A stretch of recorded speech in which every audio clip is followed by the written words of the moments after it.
Nos últimos vídeos, falamos a respeito do impacto que a urticária crônica espontânea traz para os pacientes. E eu quero agradecer a todos vocês que têm apoiado o projeto 3.000 dias. Seja através dos compartilhamentos, das curtidas, dos comentários, tudo isso ajuda muito. Então eu quero incentivar cada um de vocês a continuar comigo nessa busca.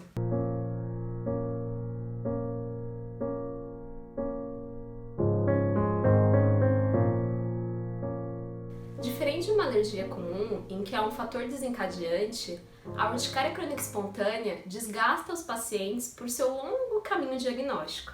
E é sobre isso que eu quero falar nesse vídeo. Então vamos à saga do diagnóstico da urticária crônica espontânea.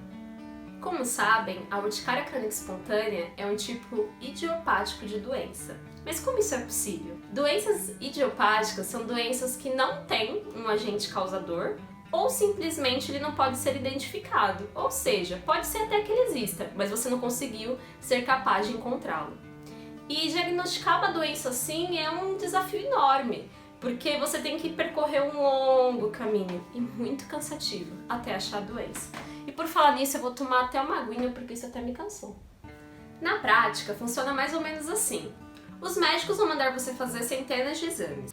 Patch-teste, exame de sangue, mais exames de sangue. Na falha desses exames, raste, patch-teste, descobrindo nenhum reagente, eles vão te diagnosticar com CSU, Chronic Spontaneous Urticaria, urticária crônica espontânea. Ou então, eles podem simplesmente falar no found, nada encontrado. Ou seja, nada existe no seu organismo que seja, na verdade, um desencadeador alérgico. Essa incapacidade diagnóstico acaba frustrando muito o paciente, porque ele quer se ver livre disso. É como se ele quisesse achar o grande culpado, o grande vilão, para finalmente se livrar dele e assim conseguir sua cura. Mas no caso de quem tem urticária crônica espontânea, isso não é possível.